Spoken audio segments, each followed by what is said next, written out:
তারাপীঠে জীবিত কুণ্ডর জল তোলা যাচ্ছে না কিছুতেই। কথাতেই আছে মহাতীর্থ তারাপীঠ, আর সেই তারাপীঠে বরাবরই যাবার জন্য মুখিয়ে থাকেন মানুষ। মা তারার টানে ভক্তরা তারাপীঠে ছুটে যান বারবার। শক্তিপীঠ তারাপীঠে রয়েছে জীবিত কুণ্ড। পুরাণ অনুযায়ী এই কুণ্ডে মৃত মাছ ফেলা হলে তা জীবিত হয়ে ওঠে, সে থেকেই এই কুণ্ডের নাম হয় জীবিত কুণ্ড। বর্তমানে তারাপীঠে এই কুণ্ড সংস্কারের কাজ চলছে, আর সেই কাজ চলা অবস্থাতেই এক অলৌকিক দৃশ্য সামনে এসেছে। জীবিত কুণ্ড সংস্কারের সময় কুণ্ড থেকে বারবার জল তুলে ফেলা হলেও মুহূর্তের মধ্যেই আবার তা ভরে যাচ্ছে।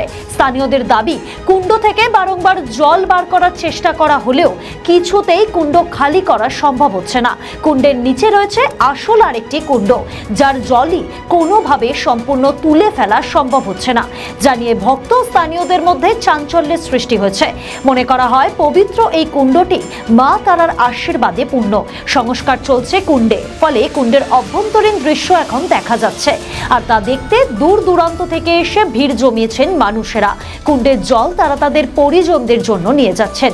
সামাজিক মাধ্যমে জীবিত কুণ্ডের ভিডিওটি ঝড়ের গতিতে ভাইরাল হয়েছে।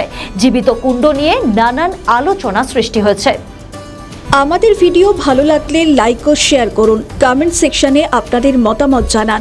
আরও ভিডিও পেতে আমাদের চ্যানেলটিকে সাবস্ক্রাইব করুন এবং প্রতি মুহূর্তে খবরের আপডেট পেতে প্রেস করুন বেল আইকন।